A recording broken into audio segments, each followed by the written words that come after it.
नमस्कार दोस्तों। मेरा नाम विक्रम कुमार है और आज आप देख रहे हैं अपने क्लास यूट्यूब चैनल। तो इस वीडियो में का बात करने वाले हैं सांप काट ले, अगर किसी भी आदमी को अगर सांप काट ले तो हम उसमें क्या कर सकते हैं। क्या हम झाड़ फूक कराएं, क्या हम उसको जो है रस्सा से जहाँ पे काटा है उसको बांध दें, या फिर वहां जो है खून चूसने का कोशिश करें। ठीक है, या फिर उसमें जो है हम हल्दी पाउडर लगाएं। क्या इन चार ऑप्शन में से आप इसमें क्या कर सकते हैं, और जो आप ये चार चीज कर रहे हैं ये सही है या गलत है, इनके बारे में हम लोग इस वीडियो में बात करने वाले हैं। तो आइए इसमें एक एक करके सभी टॉपिक पे बात करने वाले हैं कि हमें इसमें क्या ध्यान देना है और क्या चीज ध्यान नहीं देना है। इन सभी के बारे में हम लोग बात करेंगे। थोड़ी थोड़ी सी गलती जो है आपको बहुत बड़ी मुश्किल में डाल देती है और पेशेंट का जो है जान भी चले जाते हैं। तो इसी तो अब से जो है पेशेंट का जान ना जाए, इनके बारे में हम लोग बात करते हैं। तो स्नेक बाइट, जी हाँ, स्नेक बाइट, सांप काटने की स्थिति को हम लोग क्या कहते हैं, स्नेक बाइट कहते हैं। तो स्नेक बाइट जो है एक मेडिकल इमरजेंसी है। सही समय पर इलाज ना मिलने पर से जो है जान का खतरा हो सकता है। ठीक है। उसके बाद करते हैं बात, सांप के जहर के कितने प्रकार होते हैं। जी हाँ, सांप जो है हमारे पास भारत में कई सांप हैं। तो उन सभी सांपों में से उन सभी सांपों का जहर कौन किस प्रकार के हैं उनके बारे में बात करते हैं। तो सबसे पहला जो जहर है वो है न्यूरोटॉक्सिक। न्यूरोटॉक्सिक जो है दिमाग और नसों पर असर करता है, दिमाग और नसों पर असर करता है, सांस रुक सकती है। ठीक है, न्यूरोटॉक्सिक जहर जो है दिमाग और सांस पे असर करते हैं और सांसों को क्या करते हैं, रोक देती है। उदाहरण के लिए इंडिया में इंडियन कोबरा और कॉमन की कार कैरेट है, कॉमन कैरेट है। ठीक है। उसी प्रकार अगला जो है हेमोटॉक्सिक। हेमोटॉक्सिक जो है खून को प्रभावित करता है और ज्यादा ब्लडिंग हो सकती है। अगर हेमोटॉक्सिक जहर, अगर कोई भी सांप में जहर हेमोटॉक्सिक है तो खून को प्रभावित करेगा, यानी कि थक्का बना देगा और ज्यादा ब्लडिंग हो सकती है। ठीक है। उदाहरण के लिए रसेल वाइफर या फिर सौ स्केल्ड वाइपर, इन चार ही सांप जो है हमारे इंडिया में जहरीला है। और इन्हीं चारों में से कि अगर कोई भी सांप अगर आपको काट लेता है या किसी को भी काट लेता है तो इसी चार को रेशियो में है कि उसको जो है काटा होगा सांप। ठीक है। अब बात करते हैं कि स्नेक बाइट का लक्षण कैसे कैसे हम पहचान सकते हैं कि ये हमें जो है सांप ही काटा है। ठीक है। तो काटे हुए स्थान और दर्द, जो स्थान पर दर्द और सूजन होगा, जहां भी आपको सांप काटता है वहां पर क्या होगा, दर्द और सूजन होगा। दो दांत का निशान मिलेगा, यानी कि फेंग मार्क्स मिलेगा। अगर फन जो है जिसे हम लोग कहते हैं उसका मार्क्स मिलेगा। उल्टी या चक्कर हो सकता है, सांस लेने में दिक्कत हो सकता है, धुंधला दिखता है, खून बहना या क्लॉट ना बनना, खून लगातार बहेगा या फिर क्लॉट रुक जाएगा खून। ठीक है। तो इस प्रकार क्या है, ये सांप के लक्षण है, स्नेक बाइट का लक्षण है। ठीक है।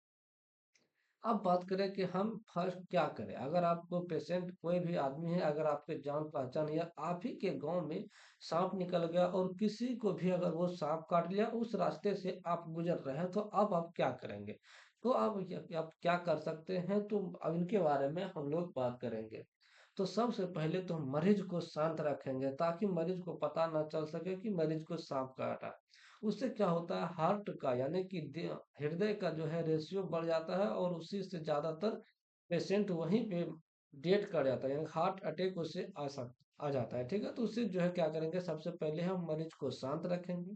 काटे हुए अंग को ज्यादा हिलने ना दें। जैसे मान लेते हैं हमारे यहाँ हाथ पे काटा है, तो इसको क्या करना है, ज्यादा हिलने ना देना है। ठीक है। इसको अस्थाई से इस प्रकार से पकड़ के रखना है ताकि ये हिले नहीं, इस प्रकार से जो हमारा अप डाउन हिले नहीं। ठीक है।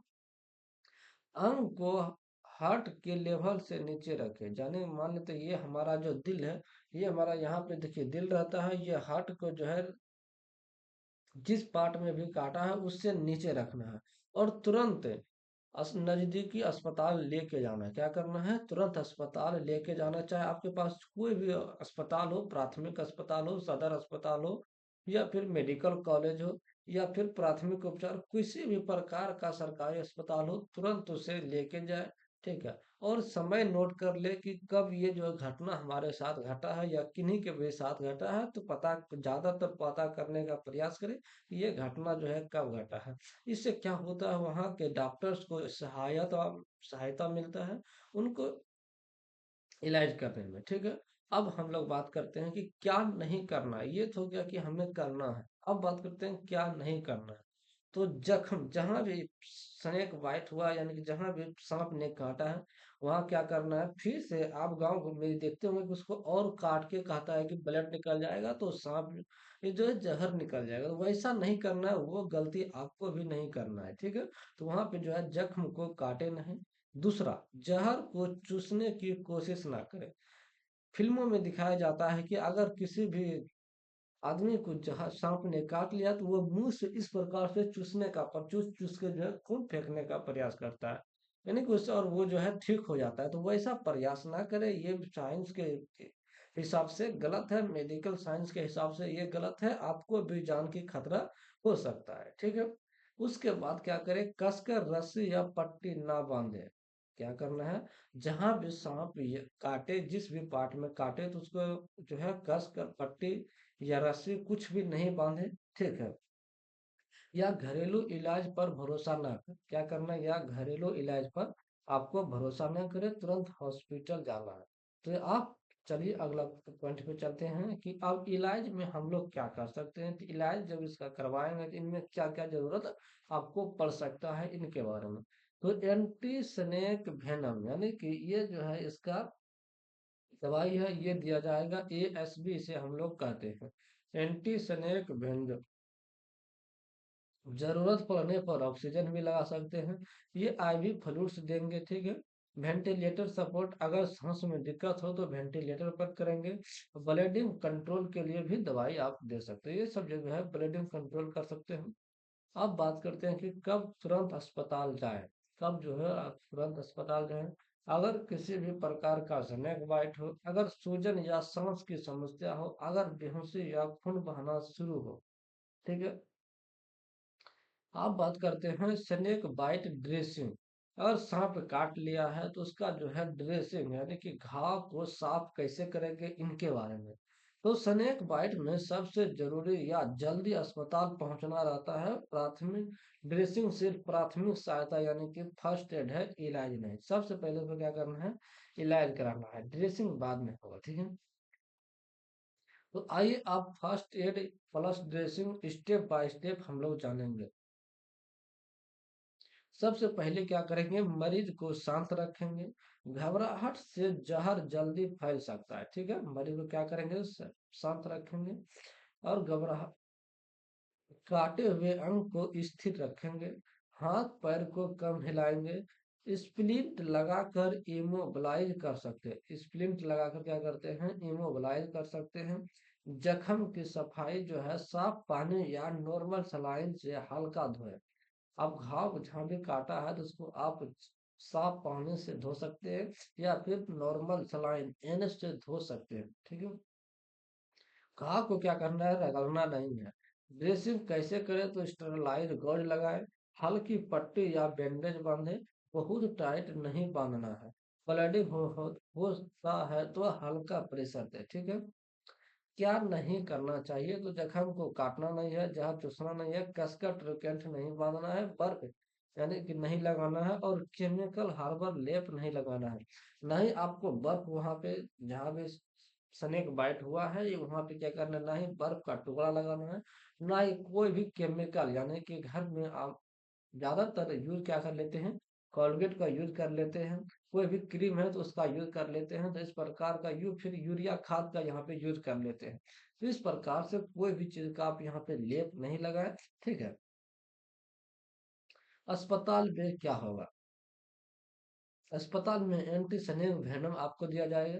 IV फ्लूइड, ऑक्सीजन, जरूरत पड़े तो वेंटिलेटर दिया सकता है। तो स्नेक बाइट मेडिसिन इलाज में दी जाने वाली दवाइयाँ कौन कौन सी होती हैं, ये ठीक है, इनके बारे में हम लोग जानते हैं। तो ये जो है आपके लिए नहीं है, ये सिर्फ मेडिकल स्टाफ के लिए ये जानने की जरूरत है। ये मेडिकल स्टाफ या वहाँ के डॉक्टर पर डिपेंड करता है कि ये इसमें आप लोग क्या दे सकते हैं। तो यही मुख्य इलाज है। यह जहर को न्यूट्रलाइज करता है। आईवी नस एंटीसनेक व्यंजन जो है मुख्य सबसे मुख्य दवा है, ठीक है। भारत में पॉलीवेलेंट एएसवी आम है, या जो इन शाखाओं को जहर पर असर करता है। Indian cobra, common Kargil, Russell vapour, soft scale vapour dose जो है मरीज की हालत पर निर्भर करती है कि कितना उसे देना है, ठीक है। उसके बाद करते हैं हम लोग बात सपोर्ट मेडिसिन लक्षण के अनुसार, ठीक है। पेन किलर के लिए आप अगर पेशेंट को दर्द दे रहा है तो पारासीटामोल दे सकते हैं, या फिर एस्पिरिन या नसीड अक्सर अवॉइड किए जाते हैं, ब्लीडिंग बढ़ सकते हैं। टेटनस का इंजेक्शन दे सकते हैं, टेटनस टॉक्साइड। एंटीबायोटिक्स दे सकते हैं अगर वुंड इन्फेक्टेड हो। एंटी एलर्जिक मेडिसिन, ठीक है। एएसवी रिएक्शन होने पर जैसे एडेनिल एनेस्थेसिमिक या स्टेरॉइड भी आप दे सकते हैं, ठीक है। आईवी फ्लूइड्स बीपी मेंटेन करने के लिए गंभीर स्थिति में ऑक्सीजन, वेंटिलेटर सपोर्ट और ब्लड ट्रांसफ्यूजन अगर ज्यादा हो तो। अब बात करें कि घर पर हम लोग क्या ना करें, तो कोई घरेलू दवा ना लें। जड़ी बूटी या झाड़ फूक पर भरोसा ना करें। खुद से इंजेक्शन क्या करना है, नहीं लगाना है। उम्मीद करते हैं कि स्नेक बाइट पे आप क्या करते हैं, इन सभी बातों का ध्यान रखेंगे और अपने गांव घर में अपने से ये दोबारा गलती ना होने देंगे। अगर ये वीडियो आपको पसंद आया है तो चैनल को सब्सक्राइब कीजिए, दोस्तों में शेयर कीजिए। मिलते हैं अगले वीडियो में, जब तक के लिए धन्यवाद।